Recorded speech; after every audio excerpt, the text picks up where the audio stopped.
Good morning. This is New York City Board of Standards and Appeals Public Review Session for June 23rd, 2014. We'll begin with a special order calendar. New cases, item number 1, 391 ADBC, 2525 Kings Highway, Brooklyn. The Office of Sheldon LaBelle. All right. The community board supported this. It's an application to enclose an outer, sort of a small outer court, which would enclose the compact equipment and allow for storage on several floors. So that'll increase the square footage of the building, but that's allowed under the zoning. However, will increase the degree of noncompliance to lot coverage. Questions and comments? Concerns? Any concerns? Yes. Did they detail the sound attenuation plan? Are they going to have a sound attenuation plan for the compactor? Because the community board was concerned about the noise emanating from it. Okay, we can ask them whether they're planning to do that. I mean, I guess the community board's concerned about the noise as it relates to the street, I'm presuming, because they're not adjacent Right. residential uses. It's all completely within their building. But we can ask them to take a look at that. And Any I other questions? just Yes. wanted to clarify, I think it's a total of like 1,500 square feet that they're Yes. increasing, Mhm. and that triggers an increase in the parking, and they're going to DOB for that waiver, or are we involved in that waiver? I don't believe it's part of our, the requested amendment, but we will ask them to clarify whether that will trigger an additional parking spot. Okay. Okay? Item number 2, 24803BZ, 1915 Third Avenue, Manhattan. The Office of Troutman Sanders. All right, it's an application to ask for more time to get a certificate of occupancy. They both require a certificate of occupancy as well as a public assembly permit, and that was a condition of our grant. They've hired a consultant, and it seems that in order to get this, they actually have to provide a fire protection plan, which they submitted to Buildings Department, I believe, in April. Any questions? They're asking for 6 more months. Any issues? Okay, good. Appeals calendar, decision items. Item number 3, 3314A, 902 Quentin Road, Brooklyn. The Office of Rothkrug and Rothkrug. Since our last hearing, we closed it, but we left the record open to get correspondence from the Department of City Planning. We received that. And I think they clarified both the interpretation as well as the intent of this text. And I think that along with the Buildings Department interpretation, in my opinion at least, seems reasonable. I think the intent is that residential regulations, in this case FAR, applies to the community facility use in commercial districts as well as residential districts. I think the issue is really that the text that was introduced in 1993, which clarified the exceptions, didn't include commercial uses. So it seems that that text is probably problematic. But the primary text, I think, remains intact. And perhaps the applicant could speak with city planning and propose a text amendment to the Ocean Parkway Special District to address the 1993 text, or perhaps they should look at other use options, including commercial use where it's now a community facility. It's commercial use, I don't believe it's subject to that bulk regulation. Are there concerns or questions? Are we ready to vote? Ready to vote? Okay, very good, thank you. Continued hearing items. Should I call them all together or individually? Call them all together. Okay. Continued hearing items, item number 4, 5, and 6, 30413A, 31213A, and 31313A, 517, 521, 531 West 19th Street, Manhattan.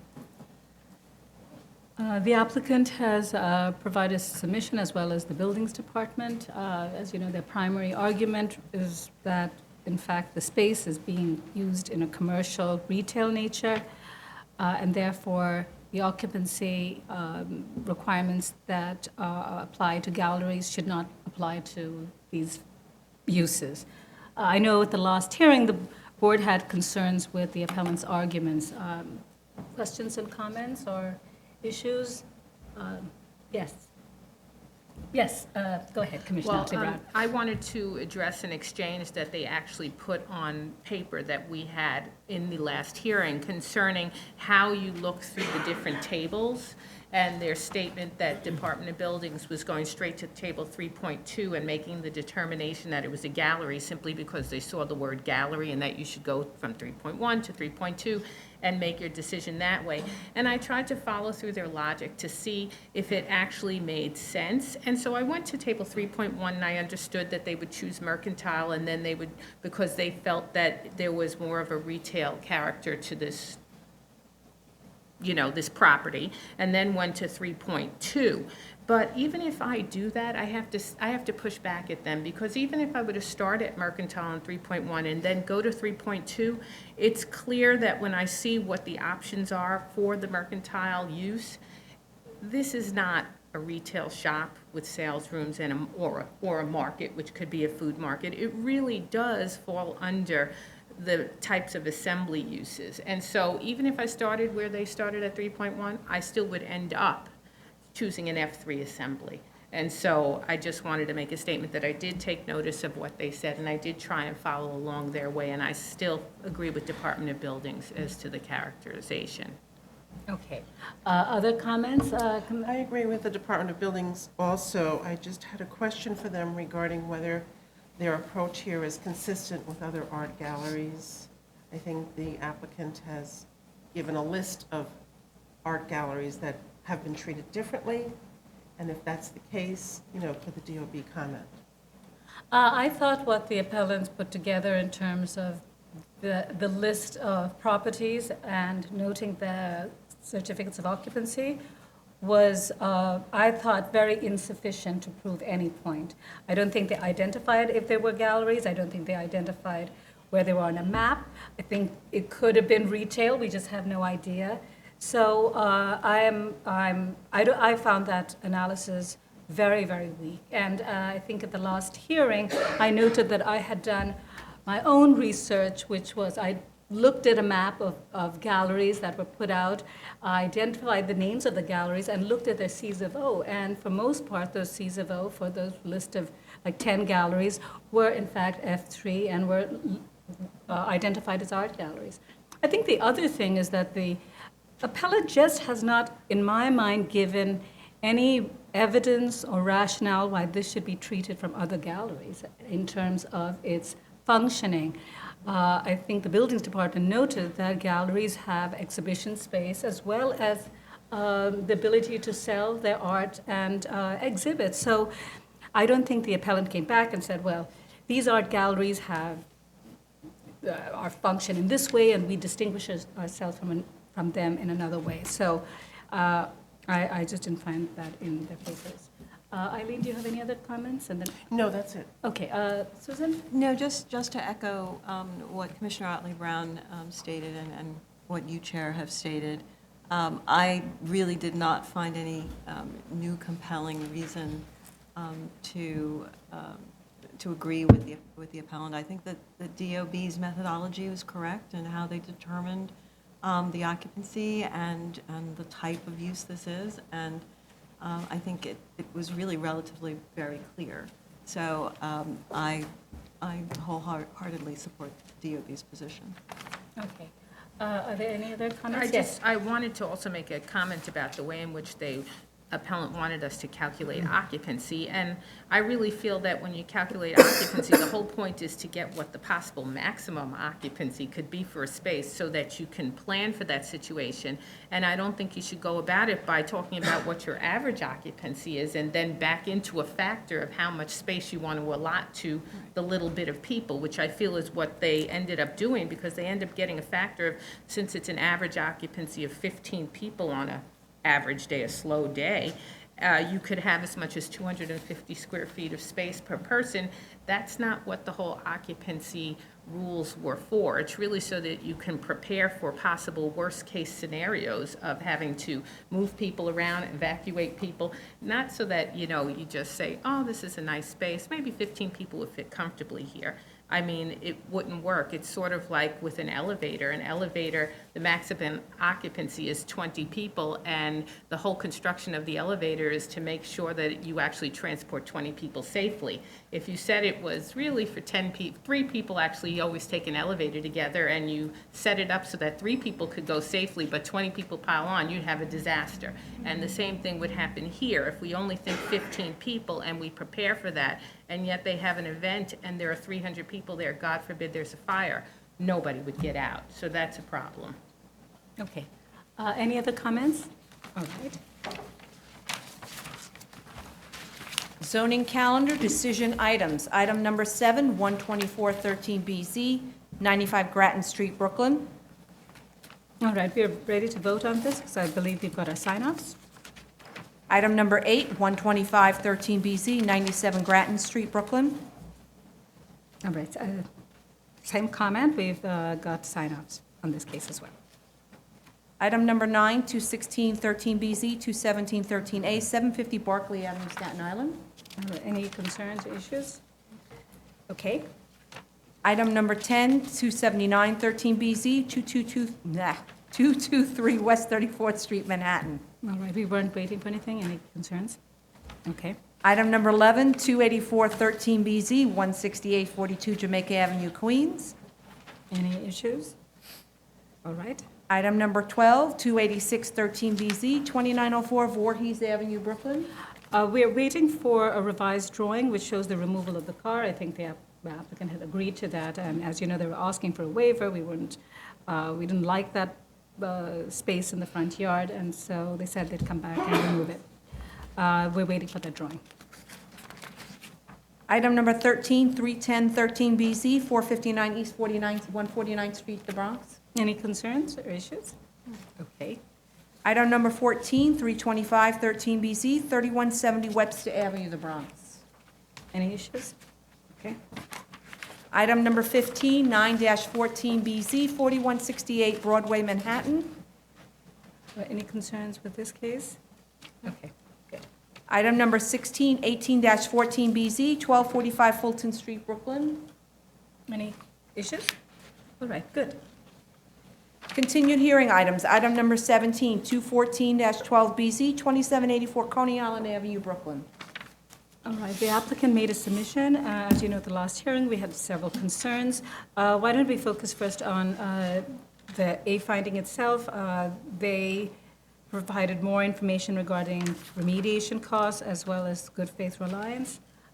Comments and concerns? Eileen? Yes, I think that they didn't really give us information regarding whether the permit was valid in the first place, and I think that's required. I believe DOB revoked the permit due to the issue of discontinuance, and I guess we're back to the discontinuance issue. What I see is one sales tax return for the year 2006, but they haven't gone into detail. All right, I think the focus here is this is not really an appeal, and we're not looking at the Right. discontinuance. So what they've presented is that they are trying to, it's not whether it discontinued or didn't discontinue, it's that they provided information to the Buildings Department, and Buildings Department accepted it and allowed them, they rescinded, I think, their revocation and allowed them to continue to work.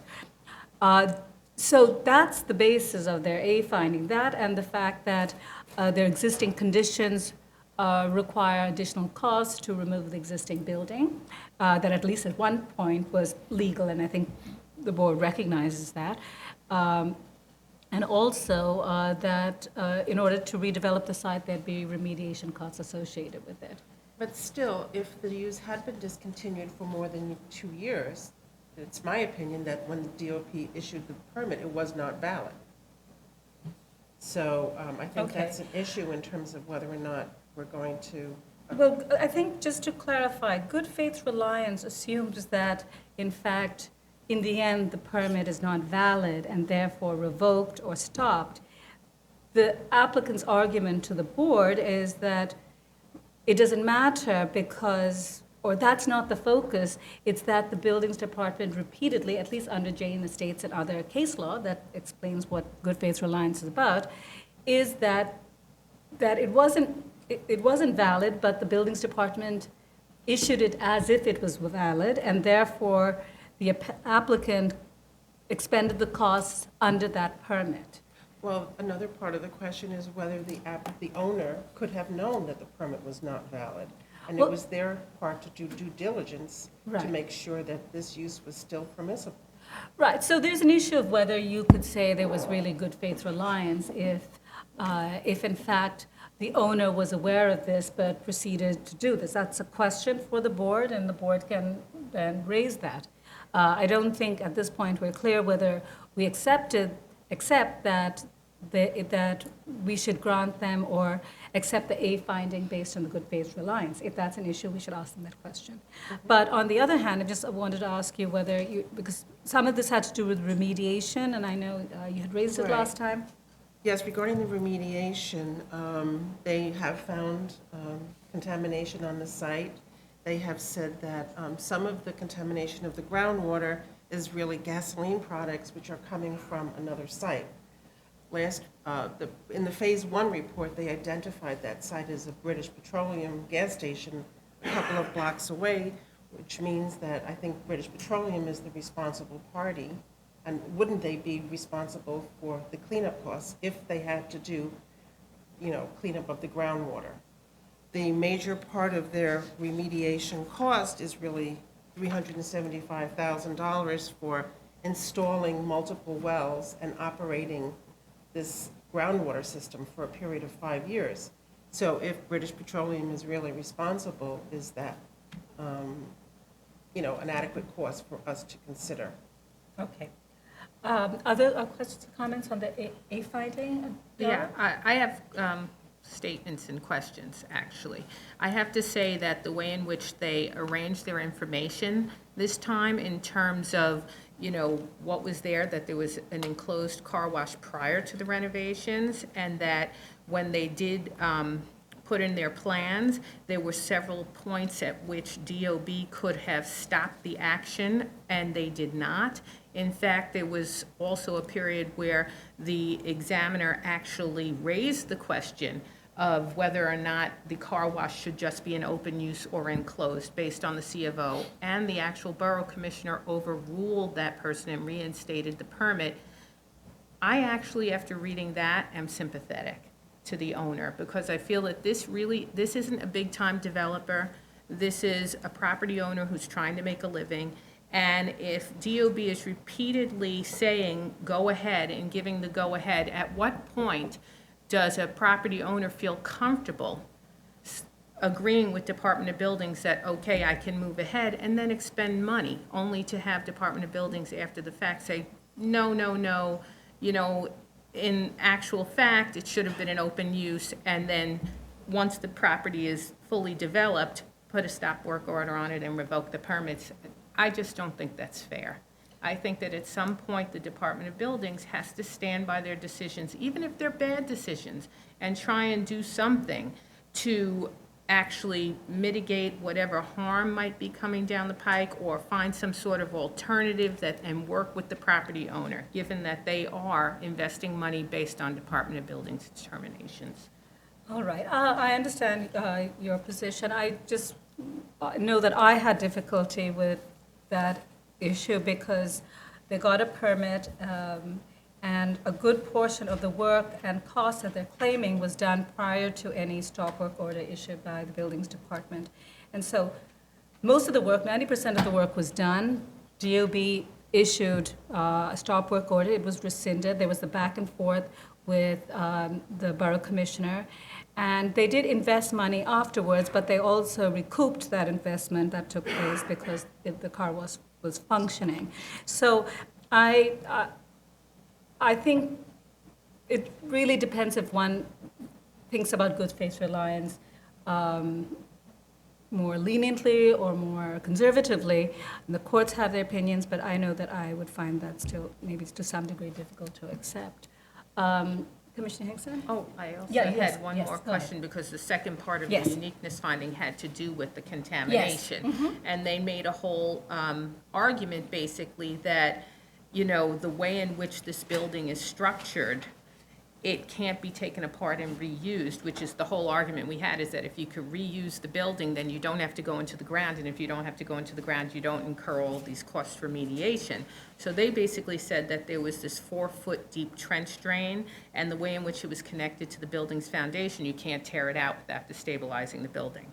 I'm not exactly sure what a 4-foot deep trench drain is, and I would love to have some sort of an explanation, because in my mind, I'm thinking, could it possibly be filled in with concrete, which means it doesn't have to be removed, and then the building would not be destabilized and could possibly be reused? So that's another question that I have. Okay.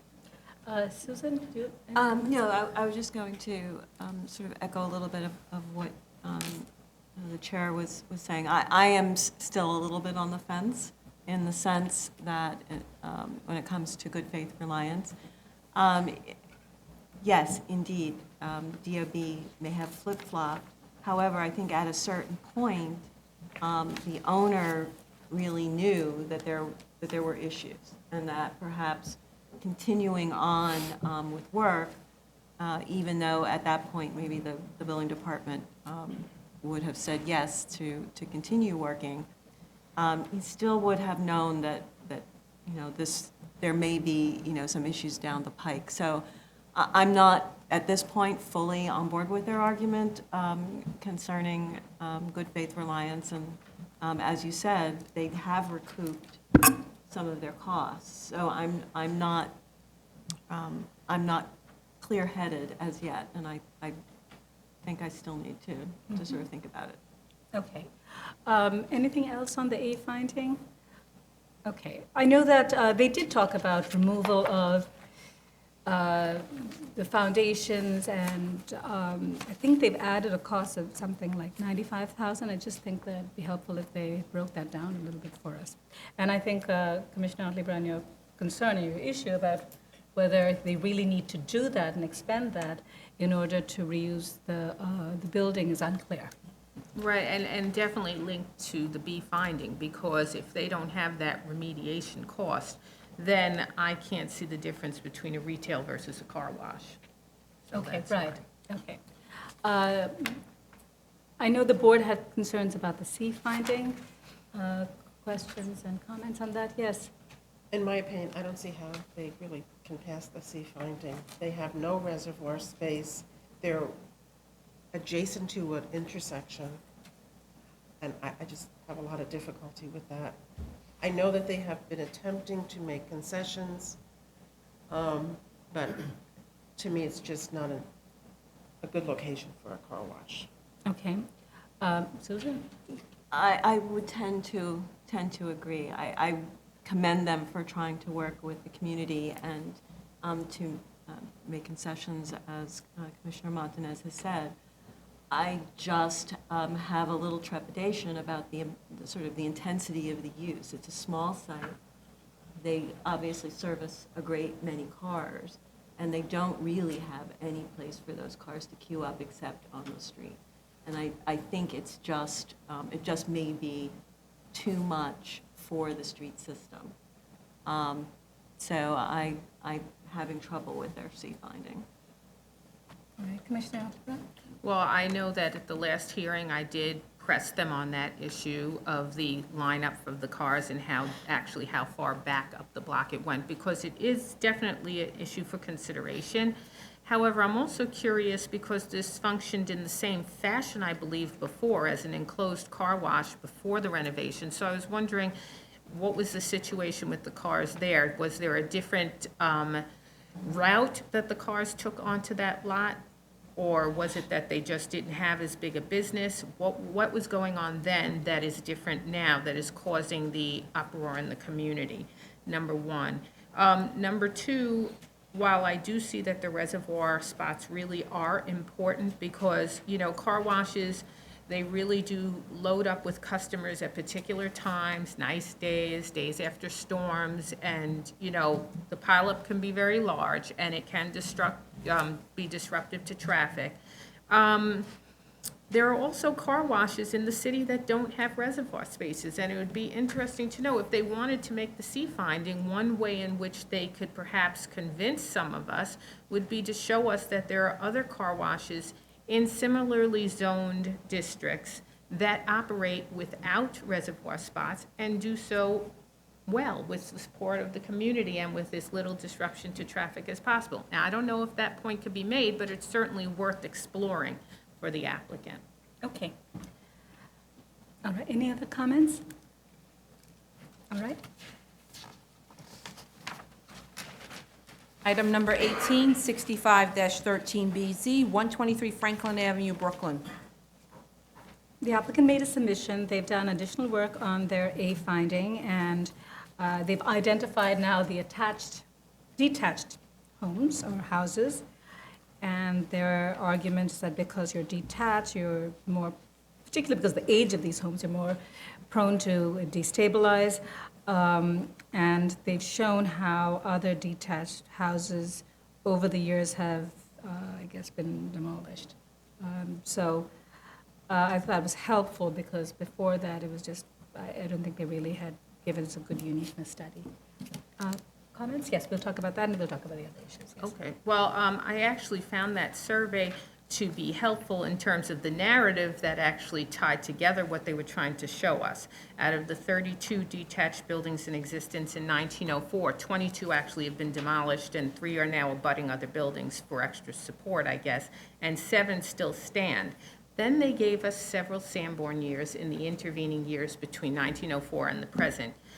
For me, it would have been very helpful if they would have kept color coding each year that they gave us so we could kind of see the disappearance of the detached buildings, so that we could see that there was a procedure where, as time went on, the detached buildings got destabilized, got demolished. We didn't get that. What we got were like 10 Sanborns, none of which were color-coded, which would have made it absolutely impossible to sit there and follow through where each tax lot was, where the building was in the next year, look at every one of those 32 tax lots and see if the building was still there. So we kind of got half of a complete submission. Okay. In fact, they should support their narrative makes sense, but the supporting evidence is not fully clear. Right. Okay. Other comments on the A finding? I Yes, would agree with Commissioner Otley Brown. I found it a little difficult to kind of parse out the information. One question that I did have, in their narrative, they talk about the 32 sites, but they say out of the many structures are of similar vintage and type. I don't think they actually say the number that they're talking about. It's 32 out of how many total? I think they say out of hundreds, but it would be nice just to have that number. That would make it more complete, I think. Okay, any other comments on the A finding? All right, when we talk about the B finding, I think one thing they should do is just clarify whether their 3-story proposal is their proposal, or is it just an alternative? Because that was I think not it's an clear. alternative. It's just an I alternative? think It so. says alternate proposal, but I don't know whether they meant to exchange it for I the don't know proposal. either. It was not a clear statement, which is like, we've revised our proposal to be Right. 3 stories. But they seem to talk about it as if it's its current proposal. But they've looked at a 3-story building. And questions and comments on that? Dara? Well, as for the B finding, they actually compared it to the previous proposal. Right. And they say that the return would be 4.5% for the new alternative versus the 6.6 proposed. It's not exactly clear whether that return is a total return or an annual return. And I say that because if you do the math on the proposed, it's 6.6% annual return. It's clear, because when you do the actual math, it comes out to 11.6% total return for a 22-month construction period, which I found in a previous report. There's no statement as to how long the construction period is for the 3-story alternative, which should be quite shorter because it's a smaller building, simpler to construct. They don't give you any detail, so you really don't know whether this is 5.5% annual return, because it only takes a year to construct, in which case, if it is an annual return, then it is very close to the previous proposal, and so it works. So they need to clarify that. Okay. Other comments? Well, I Yes. just still had a little question about the, well, this isn't the B fine, the Sure. history of the zoning lot. If they could just walk us through, I guess, at some point, they split the middle lot, and for tax purposes, you know, Right, it went used to it both. between the two side lots. But when did this zoning lot that we're seeing now, when did it come into existence? Okay, we can ask them to clarify that. All right, any other questions or comments? I had just a comment about their total height. They have a 38-foot height. Perhaps they could take a look at that adjacent building next to them that's 3 stories, that has a real overall height of 38 feet. I think it's to the parapet. If they can take a look and see if they can lower their building a little bit, it appears they've got over 4 or 5 feet above grade before the first floor. So, looking at that adjacent building and trying to maybe mimic the proportions would, I think, be better and more in keeping. All right. Any other comments or questions? I just have one general comment on their floor plans. Just going back to what Commissioner Otley Brown said, I think that probably the 3-story would work, and they should, continue to explore that and refine that. I just think that since they've created a very deep building, this lot itself is like, I think, 123 feet versus 100, so they have a very deep building. Previously, under one iteration, they showed, I guess, inner courts that were not compliant, and I think the board would not find that acceptable. So they stuck with this deep building, and they have a lot of rooms in the middle that are being used. It's unclear. So I think it'd be helpful if they just remove all the internal layouts, and that can be reviewed by DOB. Item number 19, 15513BC, 1782, 1784 East 28th Street, Brooklyn, the law office of Frederick Becker. We had asked the applicant to reconsider or relook at their proposal in light of potential impacts that would have it, particularly at the rear and at the side. So they've come back with a response. Questions and comments? Yes? I did. Yes, go ahead. I didn't really understand their explanation of why they couldn't flip the, the majority of the work not beyond the attached, the party wall side of the synagogue. And I didn't understand that because it looks like the existing spaces now in the men's synagogue are just like a storeroom and maybe a 1-unit bathroom. So I didn't think that that was excessively difficult to relocate to the other side. So I didn't understand their argument regarding that. And I really think in terms of the street wall and, construction influence on the adjoining neighbor, it would be much less if it was on the other party wall, the other wall. Right. And I think it's worthwhile to note that in their recent submissions, they did explain that they're legalizing the existing use, not just the mikveh. And so I find that problematic that it's an illegal use, and then they claim that they cannot accommodate the suggestions because it would cost too much because of work that they've done illegally. I don't find that compelling. Yes, Commissioner? Well, I actually agree with you because like other legalizations that are for profit, we do wipe them down to a clean slate scenario and build up from there. Well, even though this is a not-for-profit, we probably should take that same approach in that, if it's illegal, we shouldn't be considering it as a condition that can't be reversed.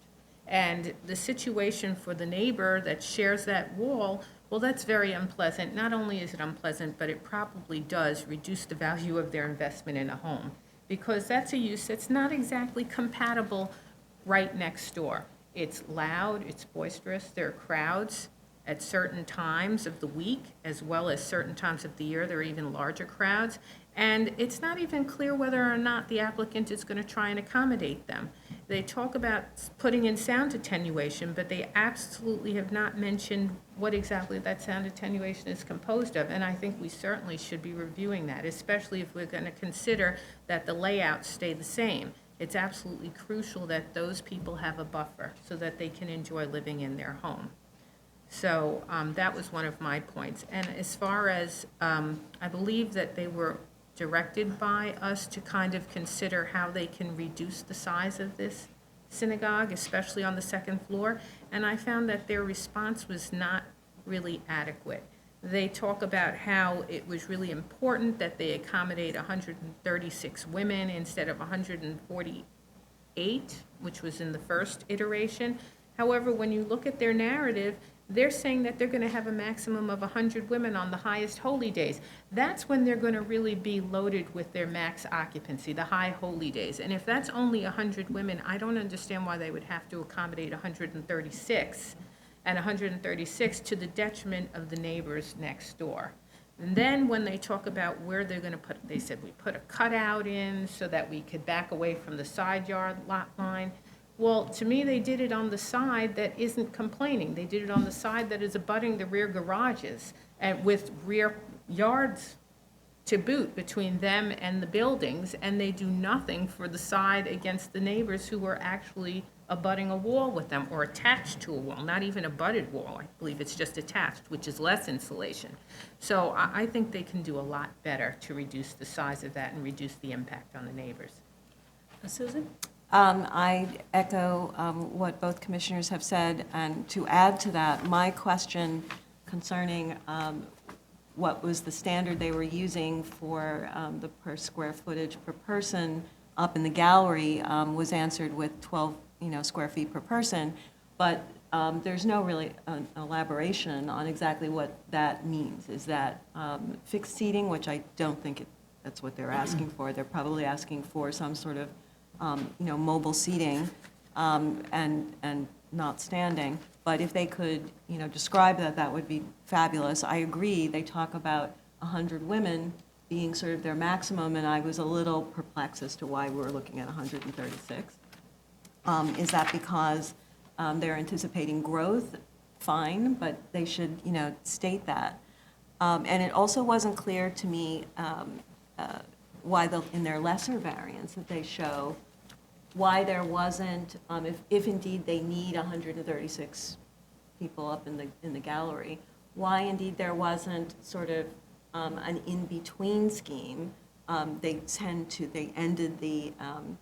ended that second floor at the back wall as opposed to anywhere between the back wall and the rear lot line. I'm sure that if they're trying to make the case that they need that space, there was clearly, some additional room back there that we could, take a look at and evaluate. Also, they have windows along that rear lot line, and I'm wondering if they can explain what that looks like, because I'm sure that the neighbors to the rear don't necessarily want people to be able to look down into their rear yards. So if they could clarify those issues, that would be great. All right, I agree with all my commissioners, actually, and it seems to me that their minimum variance really didn't look at, I just think they didn't hear what we were trying to say. Instead, they showed us a scenario that would fail because they've assumed that they have to set back 30 feet. There's a lot of in-betweens, like Commissioner Hinkson said, and I found also they're their sort of dismissive discussion about why they need the rabbi's office of a certain size was not justified. And so I think they should really instead look at ensuring that there is some kind of buffer, I don't know, set it back 15 feet, and try and make your program work. And look more critically at Commissioner Montanez's suggestion last time of retaining the building that's the unit which is actually in the mid-block, and use that as a rabbi's apartment because there's just much more compatible with the adjacent neighbors. Okay. Item number 20, 29413BZ, 220 Lafayette Street, Manhattan, the office of Marvin Mitzler. All right. They revised their A finding, and I thought that was much better. And in fact, actually, in my opinion, made a better case in terms of their hardship and the site being unique. Are there any concerns about the A finding? They also clarified that they're not asking for the waiver for retail anymore, so that's good. They've assumed that it's legal and they're not requesting it. I know we had some concerns about the B finding and the E finding, and we asked them to look at a proposal which was a lesser, a minimum variance alternative, where it would be just the conversion of the existing building. And they did take a look at that, Commissioner? Well, we raised a number of objections to their financials. The first one, to me, the most important one, actually had to do with the site value. Originally, they had a site value methodology that was going to be based on vacant land plus a depreciated building. So what they did is they chose comparables for vacant land, and my first objection was the fact that several of the comparables actually had buildings on them, and actually to this day still have buildings on them. So they were not vacant land sales because the buildings were not, so obsolete as to be demolished. I also raised a question about the depreciation of the building, stating that if in their uniqueness finding they felt that the building was so obsolete for use, then perhaps that functional obsolescence should be factored into the remaining building life factor, and that factor should actually be lower than the 65%. So they're saying it's got 65% remaining life. And I thought that if it was functionally obsolete, perhaps that number should be lower, and then that remaining building value should be lower. And in summary, both of those adjustments should have brought the site value down. When we did get this new report, what happened was the site value went up, and it went up for a couple of reasons. One reason is they used more recent vacant land sales that actually were vacant land, so I actually accepted those sales. That brought the site value up a little bit, but then they changed the methodology as well for how they calculated the actual building. And I'm not clear as to why they changed that. We didn't ask for that change. We were fine with the cost factor, less depreciation for that building. Instead, they used retail income, capitalizing it, and coming up with the retail value for the building and then adding that in. In any case, what ended up happening is the site value went up to about 5.1 or 5.2 million. If we stay with the new vacant land sales plus the depreciated building that they originally gave us, that value of $863,000, you get to about 5.1 million, which is almost what they ended up at. So I was like, okay, that's basically fine. The next objection that I had to do with the condominium sales prices. Originally, the average price per square foot was $1,500, but it wasn't clear what comparables that was based on.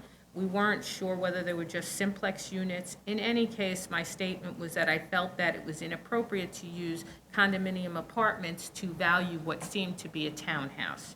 This, to me, was a townhouse. It was 3 stories. It was going to be 4 stories plus a penthouse, a single-unit apartment that had several luxury spaces built out in it. I'm sure it was going to be all high-end finishes, and I felt it would have been more appropriate to use townhouse sales. In the response we got, there was a little pushback on that issue, and they said that because there was a retail unit on the first floor and a lack of outdoor space, they felt that condominium units would be more appropriate. However, they did revise the type of comparables they used to make it more luxury type of condominium apartments. I still think that they're understating the value of the townhouse because I disagree with them. I feel, yes, they do have retail on the first floor, but they still have several floors devoted to one apartment with a lot of outdoor space in the form of 3 very large terraces. And so I feel that maybe it is more like a townhouse than they want to admit. However, they did say in their narrative that this is kind of a hybrid townhouse condo.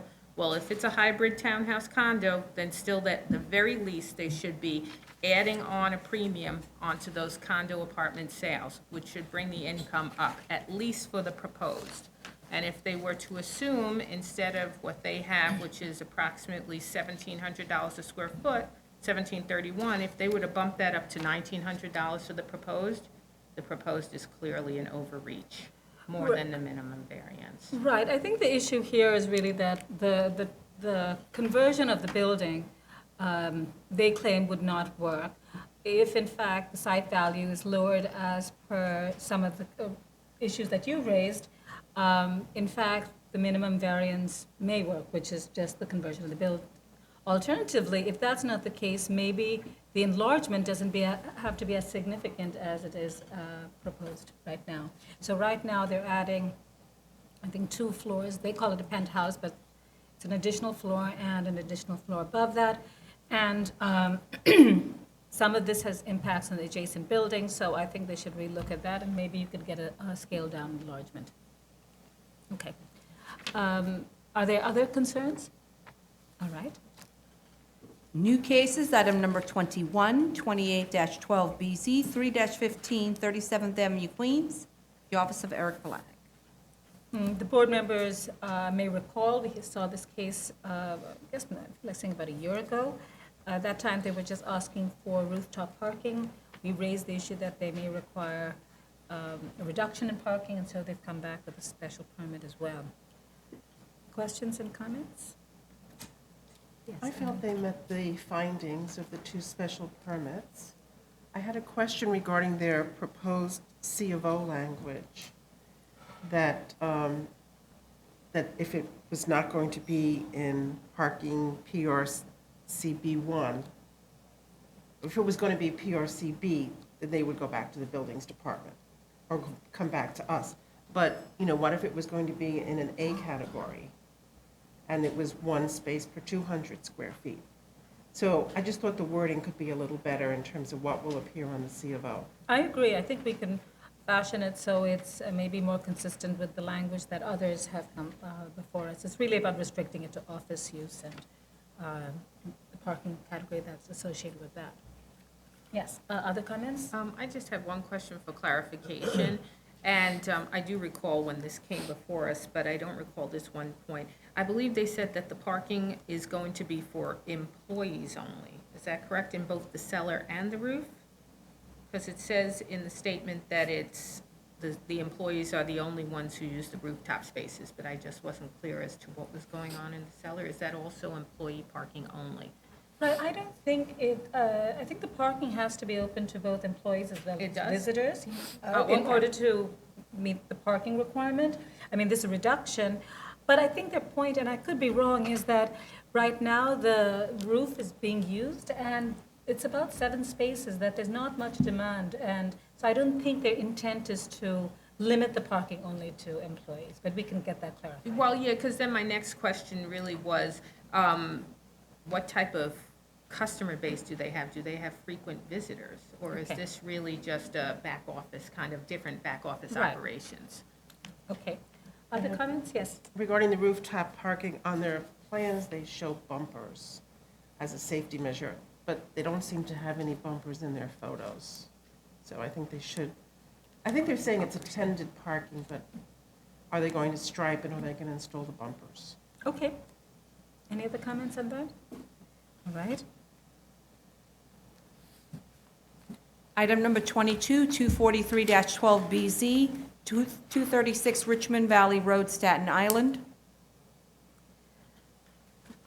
They want to legalize physical cultural establishment, Intox Fitness. Questions and comments? I don't know if they told us when it began operation. And I think they should put the details of their signage on the plans. And they have a stop work order on the premises, if they could just discuss what that's about. Okay. Any other comments? All right. Item number 23, 18813BZ and 18913A, 20 Daya Court, Staten Island. All right. Questions and comments? Yes, Susan? I'd like them to discuss a little further about the width of Dia Court. It's 30 feet wide, and I guess my concern is that they have the entry for cars on Dia Court, and they have entry for, I would presume, ambulettes and that sort of thing. And I'm concerned because across the street is, residential, and do they have some sort of traffic plan or traffic pattern that they feel that they're going to be able to follow if they, have a sort of a high density of traffic. And maybe they can compare that with the traffic at the intersection now so that we can see if there's going to be any significant difference.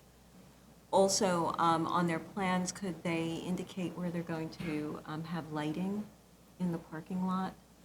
and any mitigating sort of things that they've thought of in terms of lighting or noise coming from the parking lot.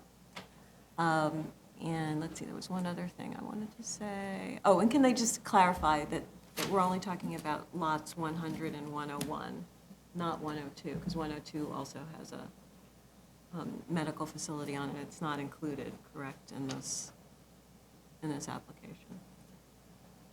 Okay, yes. Well, the zoning lot is both lots. Right. So when they constructed the original community facility, they got a parking waiver, which I would assume is no longer applicable. So I think they have to include that other location in their parking calculations. And in visiting the site, I noticed that they changed the backyard into all parking, so they do have parking on that site. There are some lower growth management density restrictions on the width of driveways and curb cuts, which I don't think they're in compliance with. And I also wondered if they actually have to comply with the parking lot landscaping, 3790, because over 70% of the site is going to be used for community facility, and they're requiring over 18 spaces. One other thing was, one of the findings regarding the special permit has to do with the use of, the type and amount of open space, and whether it complies with the district. And of course, this is going to be predominantly paved parking. So if they could do that study and also provide streetscapes. I think that would be helpful. I feel that this applicant hasn't made really any attempt to meet the findings of that special permit. We had a case recently, a similar applicant, same applicant, where we had 6 hearings just to get them to focus on these findings. So I found that particularly troubling that they did absolutely no analysis of meeting the 2 findings, but just put a very cursory comment in their papers. This is a case where the board has discretion. They're asking for close to the full 10,000 square feet that's allowed under the special permit. And I think at least in terms of these findings, they haven't made any justification for that square footage. Yes? Right, to me, I mean, basically, the point of the findings is to ensure that this is going to fit harmoniously within the neighborhood, and they have to address, for me, they say that the maximum lot coverage is 55%, and they're either at 37.76 or 40%, depending on whether you use the entire zoning lot. But they don't talk about what the lot coverage is of the surrounding properties. It isn't enough to be under the maximum lot coverage. You have to actually be in concert with the other lot coverages around you. So I think they should address that. They also talk about the surrounding buildings are all 2.5 to 3 stories, so this building won't tower over them. But there really is no mention as to what this height is compared to the height of the surrounding buildings, so they should address that. They talk about the landscaping bordering the adjoining lots where the residences are, but they don't talk about the distance between the homes and the rear of the parking lot, so we can get an idea of, you know, how close they actually are to this. And then, to me, if you look at the building to me does not fit harmoniously I don't with the think it does. neighborhood. I don't think it does at all. Everything else has a sloped roof, and this looks like an institutional building. I completely agree with you. I think it makes absolutely no gesture to be compatible or consistent with the surrounding character of the neighborhood. And I think it's already problematic that this is a departure from what you normally see, which is an entire building being lifted up on stilts, providing all this parking, because they're trying to max out the square footage. And as a result, I think that the open space that they're providing is not really consistent with what you have in the surrounding area. So we've seen other cases of ambulatory diagnostic buildings and facilities that at least provide some ground floor use, and it's not completely on stilts. I think this is the one case where it's, in fact, practically all of it, except for the entrance. And I think that, the board should be mindful of what the intent of the special permit was, and it was really to stop the tear down of, small homes and create a big lot and put a big facility that is very different from the more fine-grained character. So the special permit is trying to address that with these findings, and I think the applicant should go back and look more critically of how to do that. All right. Item number 24, 26513BZ, 1182747, excuse me, Farmers Boulevard, Queens. All right, as you know, this is a project which has received a lot of support for affordable housing, and they're proposing 67 units. It's an interesting sort of structure of St. Albans Presbyterian Church and their development partners. And since they are coming to this board as a nonprofit application, I think it would be helpful at the outset for them to explain that relationship of the church and Trinity, who's the developers, and also explain to us why they believe that this is appropriately coming under a nonprofit application and therefore not requiring the need for a B finding. And I think that would just clarify the tenor of this case. All right, questions and comments, concerns? Dora? Well, I do have questions about the scope of the project, and like you said, because this is a not-for-profit, we don't require financials per se, but usually when not-for-profits come talking about building affordable housing and they're getting funding from the different city agencies and state agencies, we do ask them to show us, at least by letter from the different participating agencies, why that critical number of whatever number they settle on, in this case 67, has to be met, and why it can't be a lower number. And usually it has to do with an economy of scale, the ability to distribute the construction costs along the different units, and to also be attractive as an investment vehicle. And in this case, they actually do that, and they show that basically at 67, units, it's easy to distribute it, keep the costs of the project to roughly around $365,000 per unit, and so this way they can recoup their investment. It's attractive to the city and state agencies, and then they're going to actually give their funding. However, it is a for-profit developer that is going into this with the not-for-profit church, and they did give us a statement as to, their expectations in terms of their investment, and that had to do with recouping some sort of a profit for each unit. I would love for them to clarify that, because it's not clear to me actually what type of partnership this is, because at some point they are turning over the functioning of the building as well as the ownership to the church. Right. So perhaps they are operating as if they're a general contractor, and if they are a general contractor, then is it really a profit, or is it just the general contractor's fee, in which case then that is understandable. If they could go into detail about that, that would be great. Okay.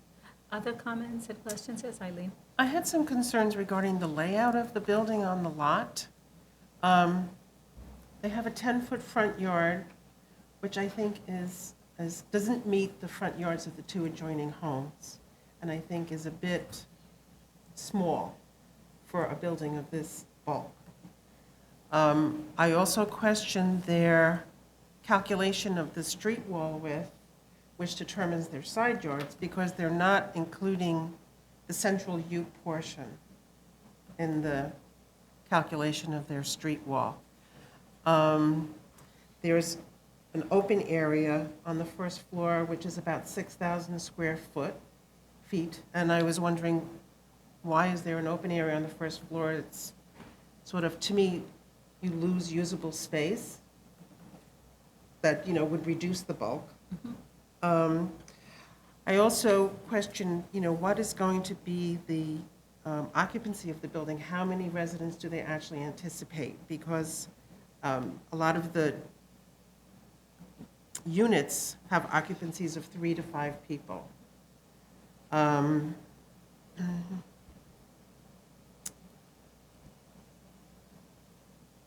The zoning resolution already allows for reduced parking for affordable housing. They cut the requirement in half, and they're requesting us to reduce that even further So I'm wondering whether that's appropriate also. Okay. And they haven't given us, well, they've given us some drawings and some, Analysis? yes, but I mean, they didn't really give us streetscapes. Right, there's a rendering of sorts. Yes, There's right. one rendering. Yes, but, you know, I would like to see an official streetscape. And I was just concerned about that U, the depth of that U portion in the front of the building, if that could be reduced somewhat and, you know, bring the building in a little bit more. And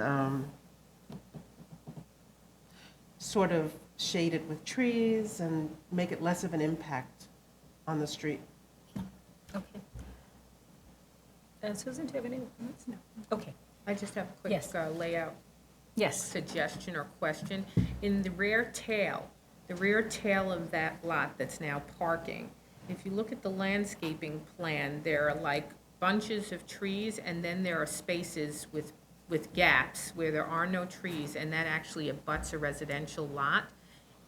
Could they put a tree or two, a few hedges in there to complete the buffer? And if not, could they explain why? Is it that the distance between parking spaces is not wide enough to have a drive lane? If they could just address that, that would be great.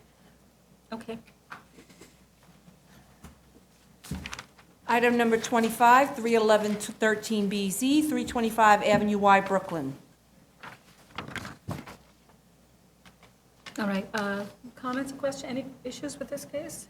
Yes. I had a question. This is a new building. It doesn't have a C of O. It doesn't have a temporary C of O.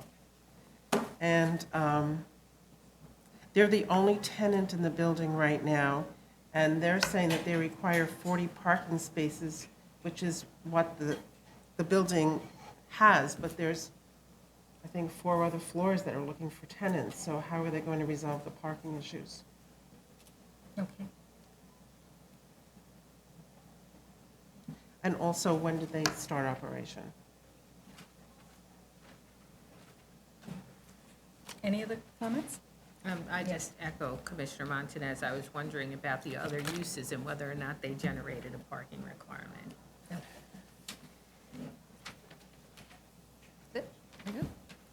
Item number 26, 317-13BZ, 1146 East 27th Street, Brooklyn. All right, questions and comments, single family home? Any issues? I just wanted to confirm whether, if they could tell us if they have included the first floor greenhouse in their floor area. And I just had a comment about their building height, which is at 39 feet. And in the streetscape, all the other buildings are 33 to 36. Do they really need that 39 feet? Because there's some empty space between the ceiling, the attic ceiling, and that they're not using. Okay. Just on the greenhouse issue, I think, again, that's something that the Buildings Department will approve, but I think, as they've shown right now at the ground floor level or first floor level, somehow I think the building is going to seamlessly connect to that greenhouse. I think they should just show it as an edge condition, which is it's a building that's actually enclosed at the rear.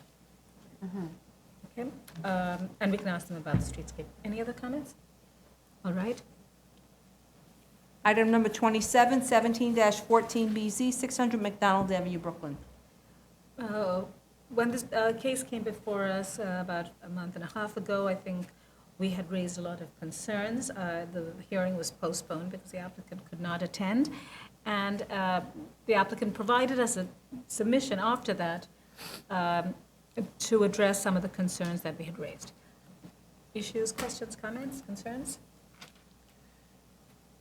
Yes, Eileen? One of my concerns was just, it seems to me by the time this building is completed, they are basically going to outgrow the number of, it's basically going to be too small. And I just was thinking that at some point, I think they're going to have to split the school up and find another location for some of the grades. So, I understand your concern about that. because at some point also, we cannot keep enlarging this building. Right.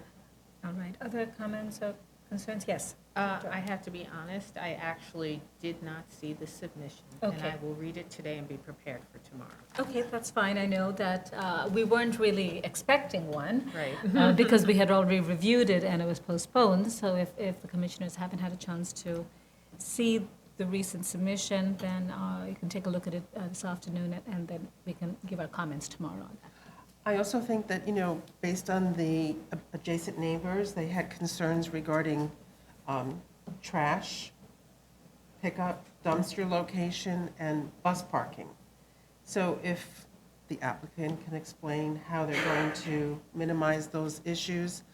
I don't really see where the trash is stored on the site, and I had a feeling that it might be in the alley leading to Day Hill. I wasn't sure, but also the frontage on Day Hill.